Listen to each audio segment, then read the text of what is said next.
Hej allihopa och hjärtligt välkomna till en alldeles ny video.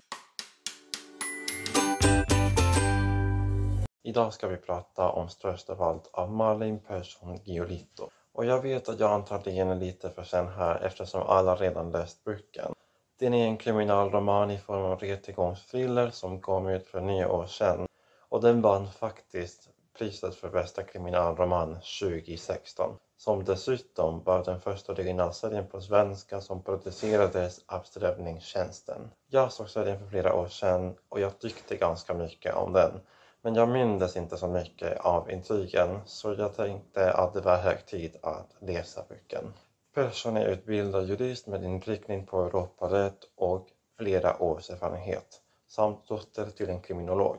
Så det är inte konstigt att hon skrev en så realistisk rättegångsthriller. Jag måste dock erkänna att det finns vissa tekniska termer som kan få en att tappa tråden. Det kan vara lite svårt att hänga med i försvarets och åklagarens språk ibland. Det hjälper också lite att jag har koll på språket eftersom jag har läst så många deckare på svenska. Men vad handlar boken om?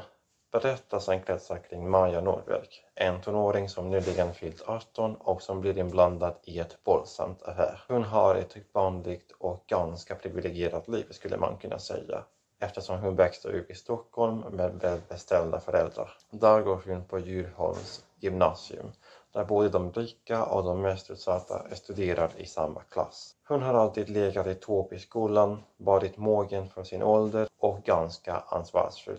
Men hon har också alltid gjort det som alla förväntade sig av henne. Vare sig det var hennes föräldrar, hennes bästa vän Amanda eller lärarna.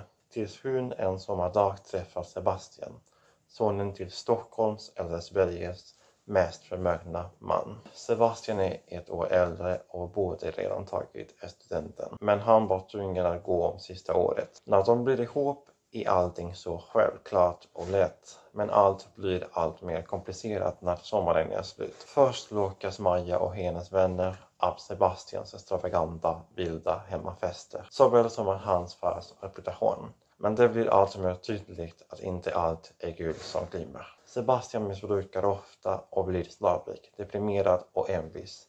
Eller till och med våldsam. Det blir sämre och sämre tills det bara är Maja som för sig bryr sig om honom som stannar och bor kvar hos honom. Om det är på grund av kärlek, pliktkänsla eller andras förväntningar vet vi inte. Men hon gör det i alla fall och allt spårar ur till slut.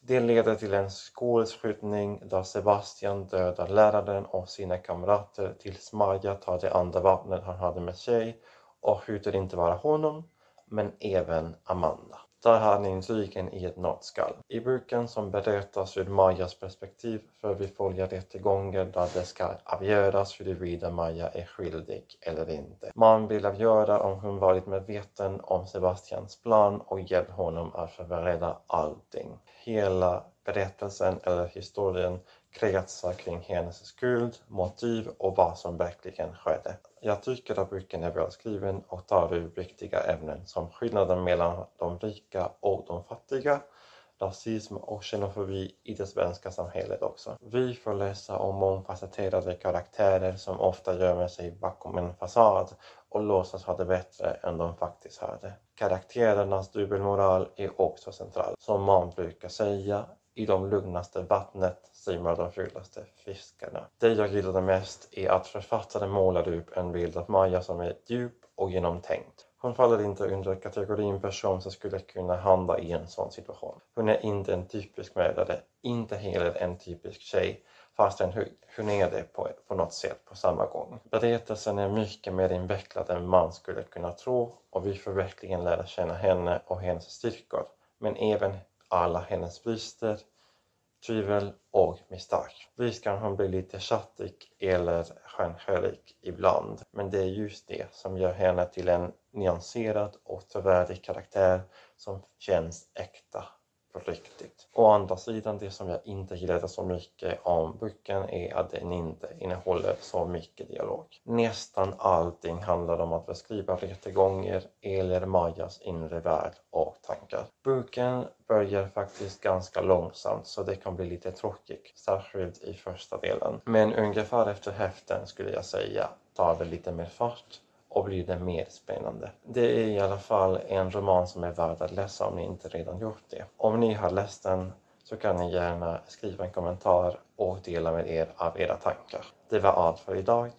Jag hoppas att ni gillade videon och vi ses snart igen.